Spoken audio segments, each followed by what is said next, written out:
ಏನು ಹೇಳೋಣಪ್ಪ, ಅಯ್ಯೋ ಅಪ್ಪ. ಅವನು 15 ದಿನ ನಮ್ಮ ಮನೇಲಿ ಐತ ಕಣಪ್ಪ. ನೆನ್ನೆ ಬೆಳಿಗ್ಗೆ ಹೋದವನು. ಅಯ್ಯೋ ನಾನು ಏನು ಹೇಳೋಣಪ್ಪ, ನಾನು ಏನು ಹೇಳೋಣೆ. ಅಯ್ಯೋ ಬಡ್ಕೊಂಡು ಕಿರ್ಚ್ಕೋಬೋದು ಅಷ್ಟೇ ಹೊರ್ತು ನನಗೆ ಇವೆಲ್ಲನೂ ಹೇಳೋಕ್ಕಾಯ್ತಾನೆ ಇಲ್ಲ ಕಣಪ್ಪ. ಅಲ್ಲಿ ಏನು ನಡೀತು. ಅಯ್ಯೋ ನನ್ನ ಮಗಳಿಗೆ ಫೋನಲ್ಲಿ ಬಾಯಿಗೆ ಬಂದಂಗೆ ನೀನು ಆದರೂ ಕೊಟ್ಟಿದ್ದೀಯ ಅಂಥವನು ಇಂಥವನು ಅಂದ ಕಣಪ್ಪ.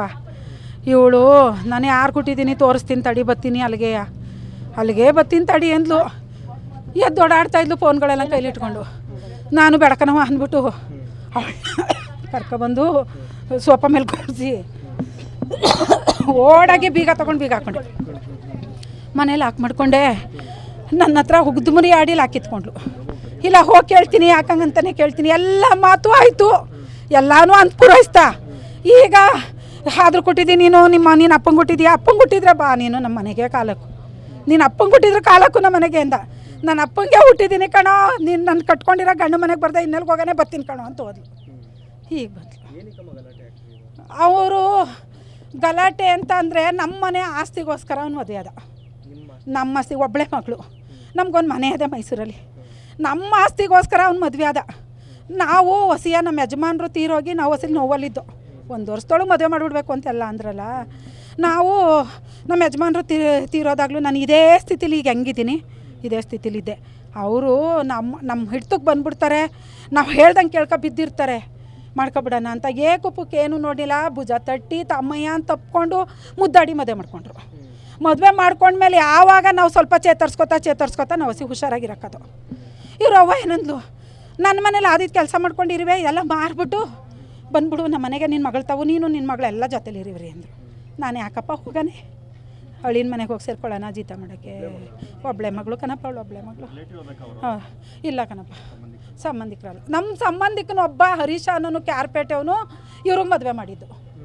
ಅವನ ಕಡೆ ಮುತ್ತರ್ಜಿ ವಹಿಸಿ ಜವಾಬ್ದಾರಿ ತಗೊಂಡು ಮದುವೆ ಮಾಡಿದ್ದು. ಒಳ್ಳೆಯವನು ಕಣಮ್ಮ, ನೀನು ಏನು ಹೇಳಿದ್ರು ಕಾಲಲ್ಲಿ ತೋರಿಸಿದ್ನ ಕೈಯಲ್ಲಿ ಮಾಡ್ತಾನೆ ಕಣಮ್ಮ, ನಂಬಮ್ಮ ಅಂತ ಭಾಳ ನನ್ನ ನಂಬಿಸಿದ್ರು ಕಣಪ್ಪ. ವ್ಯವಸಾಯ ಕಣಪ್ಪ, ವ್ಯವಸಾಯ ಬಡ್ಡಿ ಬಿಟ್ಕೊಂಡವನೆ. ಒಂದು 50 ಮಗನಿಂದ ಅವನಿಂದ ಒಂದು 50 ಲಕ್ಷದ ಮೇಲೆ ಬಡ್ಡಿ ಬಿಟ್ಟವ್ರೆ. ಅವ್ರ ಬಾಯಲ್ಲಿ ಯಾವಾಗಲೂ ಹಲೋ ಅಂದರೆ ಲೋ ಇನ್ನೂ ಬಡ್ಡಿ ತಲುಪಿಸಿಲ್ವಲ್ಲ, ಮನೆ ತಕ್ಕ ಬತ್ತೀನಿ ಕಲ್ಲ, ಅದು ಮಾಡ್ತೀನಿ ಕಲ್ಲ, ಇದು ಮಾಡ್ತೀನಿ ಕಲ್ಲ ಅನ್ನೋದೇ ಅವನು. ಗಂಡ ಹೆಂಡತಿ ಮದುವೆ ಆಗಿ ಇದು ನೋಡ್ದಲ್ಲವ ಪೂರ್ಣಿಮಾ ಡೇಟ್ ನೋಡ್ದಲ್ಲ, ನಾನು ಮರ್ತೋಯ್ತಾ ಇದೆ.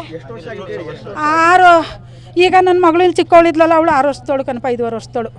ಮದುವೆ ಆದ 1-2 ತಿಂಗಳಿಗೆ ಕನ್ಜೀವ್ ಆಗ್ಬಿಟ್ಲು ಕಣಪ್ಪ. 6 ತಿಂಗಳು ಅವಳು ಕನ್ಜೀವಾಗಿ 6-7 ತಿಂಗಳು ಆಗ ಇವರು ಕ್ಯಾತ್ಲೆ ತೆಗೆದ್ರು. ಪ್ರೆಗ್ನೆಂಟಾ ಇದ್ಬಿಟ್ಲು, ಇನ್ನು ಮಗು ಆಗುತ್ತೆ, ನಾವೇನೂ ಇವ್ರು ತಾವು ಕಿತ್ಕೊಳ್ಳೋಕ್ಕಾಗಲ್ಲ, ಮಾಡೋಕ್ಕಾಗಲ್ಲ. ಈಗ ಬಸ್ರಿಲಿ ಅವಳನ್ನ ಆಟ ಆಡಿಸ್ಬೇಕು ಅಂದ್ಬಿಟ್ಟು ಬಸ್ರಿಲಿ ತುಂಬ ಟಾರ್ಚರ್ ಮಾಡಿದ್ರು, ತುಂಬ ಹಿಂಸೆ ಕೊಟ್ಟರು, ತುಂಬ ಟಾರ್ಚರ್ ಮಾಡಿದ್ರು. ಆಮೇಲೆ ನಾವು ಯಾತಕ್ಕೂ ಜಗಲಿಲ್ಲ, ನಾವೇ ಬಿಟ್ಬಿಟ್ಟು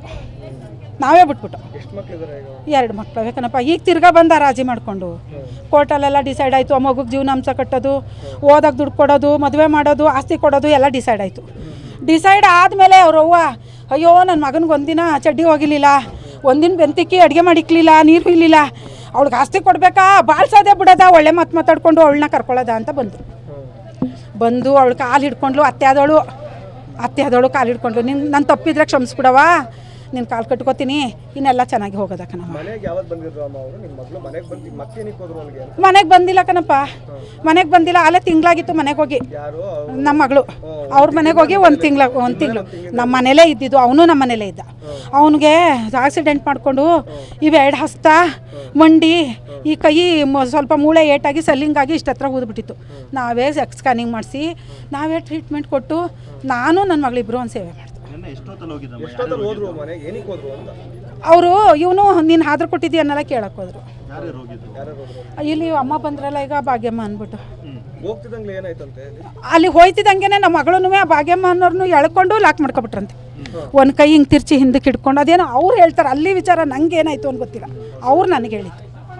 ಹೋಯ್ತಿದ್ದಂಗೆ ನನ್ನೊಂದು ಅವ್ರದ್ದೊಂದು ಕೈ ಹಿಡ್ಕೊಂಡ್ರು ಕಣವ, ಮನೆ ಲಾಕ್ ಮಾಡ್ಕೊಬಿಟ್ರು. ನಮ್ಮ 2 ಆಳನ್ನು ಸೇರಿಸ್ಕೊಂಡು ಡ್ರೈವರ್ ಹೋಗಿದ್ರು ಒಬ್ರು ಜೊತೆ, ಅವ್ರ ಜೊತೆಗೆ ನಮ್ಮ ಮಗಳೊಬ್ಬರೇ ನಾನು ನಾಳೆ ಹೋಗೋಣ ಕಣವ ಜೊತೆಲಿ ಅಂದೆ ಕಣಪ್ಪ.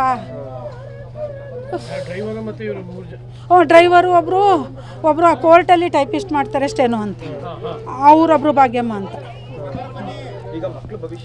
ಅಯ್ಯೋ ಅದನ್ನೇ ನಾನು ಇನ್ನು ನಾನು ಏನು ಮಾಡೋಣ, ನಾನು ಒಬ್ಬಳೇ ಇರೋದು.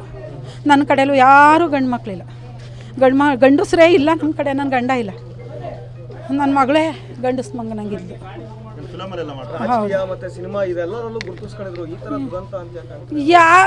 ಏನೇ ಗುರ್ತಿಸ್ಕೊಂಡ್ರು ಒಂದೊಂದು ಟೈಮು ಈ ಬುದ್ಧಿ ಅನ್ನೋದು ಇರ್ತದಲ್ಲ, ಮಂಕು ಬಡ್ದು ಬಿಡ್ತು ಅವಳಿಗೆ. ನನ್ನ ಹೋಗುವಾಗ ಅವಳು ಅಷ್ಟು ಹುಷಾರಾಗಿರೋ ಮಗಳು. ಅದೇ ಅಪ್ಪ ಬೀಗ ಹಾಕೊಂಡೆ ಕಣಪ್ಪ, ಲಾಕ್ ಮಾಡ್ಕೊಂಡೆ ಒಳಗಡೆಗೆ, ಬೇಡ ಅಂತ ಲಾಕ್ ಮಾಡ್ಕೊಂಡೆ. ನನ್ನ ಕೈ ಕಿತ್ತಾಕ್ಬಿಟ್ಟು ಕೀ ಇಸ್ಕೊಂಡು ಲಾಕ್ ತಗೊಂಡು ಹೋದ್ಲು ಕಣಪ್ಪ. ಡ್ರೈವರು ಫೋನ್ ಮಾಡಿಕೊಂಡು, ಅಮ್ಮ ನೀನೇನು ಬೇಜಾರು ಹೆದರ್ಕೋಬೇಡ ಕಣಮ್ಮ, ಅಲ್ಲಿ ಡ್ರೈವರು ಬತ್ತವ್ರೆ, ಭಾಗ್ಯಕ್ಕನೂ ಬತ್ತವ್ರೆ, ನಾವು 3 ಜನ ಜೊತೆಲಿ ಹೋಗ್ತಾ ಇದ್ದೀವಿ ಅಂದ. ಅವಳಿಗೂ ಏನು ನಮ್ಮ ಅವರೆಲ್ಲ ಜೊತೆಲಿ ಅವರೆಲ್ಲ ಏನು ಮಾಡೋಕ್ಕೆ ಸಾಧ್ಯ.